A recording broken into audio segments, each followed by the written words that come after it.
লাখ কোটি শুকরিয়া আদায় করছি যে আল্লাহ দয়া করে মায়া করে এলাকার অনেক মানুষ থেকে যাচাই করে বাছাই করে সুস্থ রেখে আল্লাহর মসজিদে আসার বসার তৌফিক যে আল্লাহ দান করলেন, শুকরিয়া দান সবাই করছি। কালিমাতুশ শুকর আলহামদুলিল্লাহ।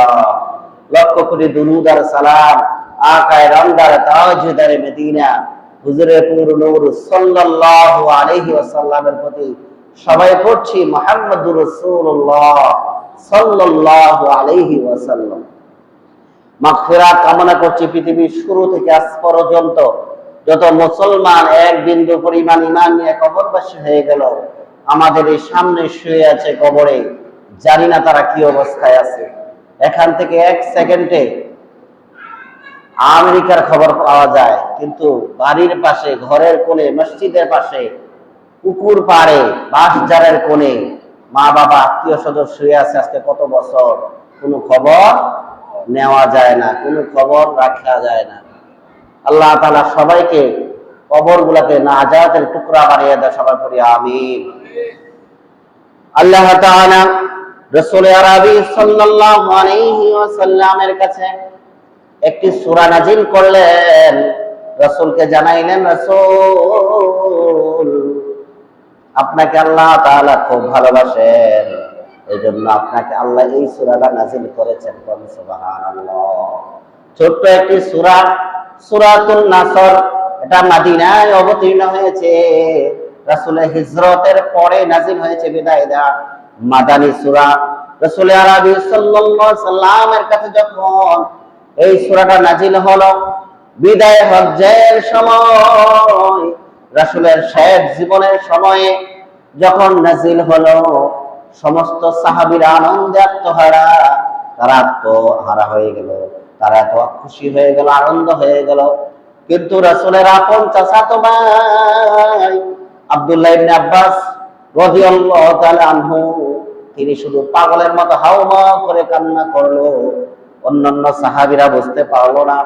আর এই সূরা পেয়ে সবাই আনন্দ খুশি হয়েছে, আর এই বালক ছোট্ট শিশু আব্দুল্লাহ ইবনে আব্বাস যেন পাগলের মতো কান্না করে, হাউমাউ করে কান্না করে, আমরা বুঝতে পারলাম না।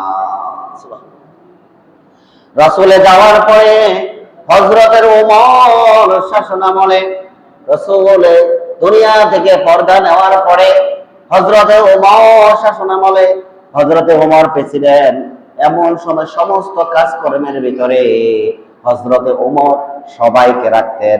পৃথিবীর শুরু থেকে, রাসূলের প্রথম জামানা থেকে শুরু করে শেষ পর্যন্ত রাসূলের হাতে যারা বাইয়াত হয়েছেন, যারা মুসলমান হয়েছেন, সমস্ত সাহাবাদেরকে নিয়ে যখনই কোনো বৈঠক বসতেন হযরতে ওমর, তখন সমস্ত বৃদ্ধ সাহাবী, যুবক সাহাবী সবাইকে রাখতেন।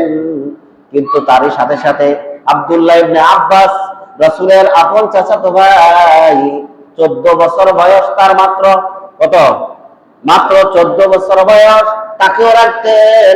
তখন অন্যান্য বয়স্ক সাহাবীরা তারা কানাকানি শুরু করে দিল, হ্যাঁ আমরা বয়স্ক রাসূলের হাতে সাহাবী মুসলমান হয়েছি, আমরা কে যে কোনো বৈঠকে রাখে ঠিক আছে, কিন্তু হযরতেও আব্দুল্লাহ ইবনে আব্বাসকে কেন, ছোট্ট বাচ্চা বালক, মাত্র 14 বছর, তার কেন সব বৈঠকে রাখা হয়, হযরতে ওমর কেন রাখেন? কানাকানি শুরু করে দিল। হযরতে ওমরের কাছে এই খবরটা চলে গেল। হযরতে ওমর তখন বুঝতে পারলেন, তিনি বললেন, ঠিক আছে, সামনের বৈঠকে আমি তোমাদেরকে জানাবো।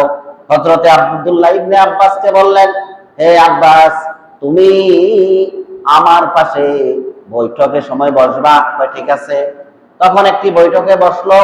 পরে একটি বৈঠকে বসার পরে সবাইকে জিজ্ঞাসা করলো, সবাইকে জিজ্ঞাসা করা হলো, এই যে সূরা নাসর, এই সূরা নাসরের ব্যাখ্যা তাফসীর কি? সবাই বুঝলো যে আনন্দের খবর, এটা খুশির খবর। এই জন্য সমস্ত সাহাবীরা খুশি।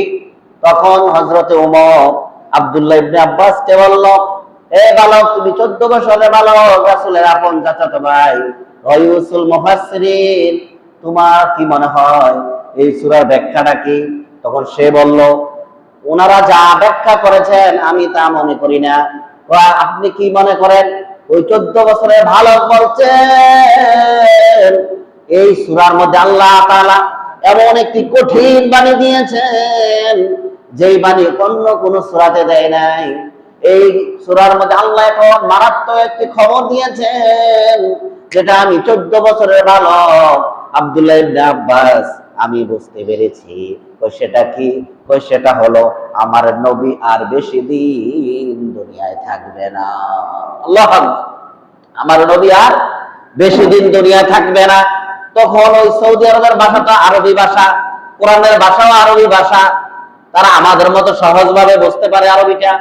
তখন তারা বলল, আল্লাহ কোরআনে বললেন, ইযা জাআ নাসরুল্লাহি ওয়াল ফাত, হে নবী আপনি আপনার রবের পক্ষ থেকে যখন সাহায্য এবং বিজয় আসবে, হে নবী যখন ইযা যা যখন অচিরেই শীঘ্রই আপনার পক্ষ থেকে আপনার জন্য আল্লাহর পক্ষ থেকে আল্লাহর বিজয় এবং সাহায্য আসবে।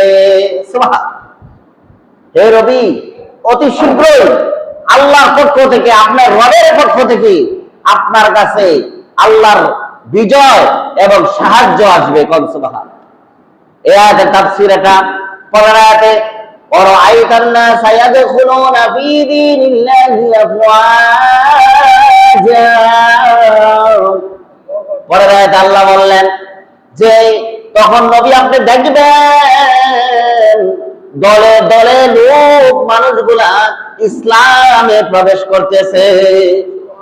তারপর আয়াত ফাসাব্বিহ বিহামদি রাব্বিকা ওয়াস্তাগফির, অতঃপর রাসূল আপনার দায়িত্ব আমি আল্লাহ বলে দিলাম, আপনি ব্যক্তিগতভাবে আপনি আল্লাহর প্রশংসা এবং ইবাদতে এবং তারিফে মশগুল হবেন। ইন্নাহু কানা তাওয়াবা, নিশ্চয় আপনার রব খুব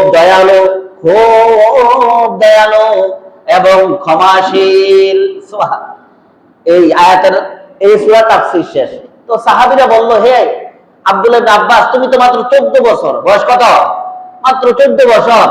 এই সূরাতে আল্লাহ কোথায় কঠিন বাণী দিলেন? এখানে তো কত সুখের খবর, এটা কত আনন্দের খবর দিলেন যে অচিরে আল্লাহর পক্ষ থেকে রাসূলের কাছে আল্লাহর বিজয় এবং সাহায্য আসবে। তখন সকল মানুষেরা ইসলামে প্রবেশ করবে দলে দলে।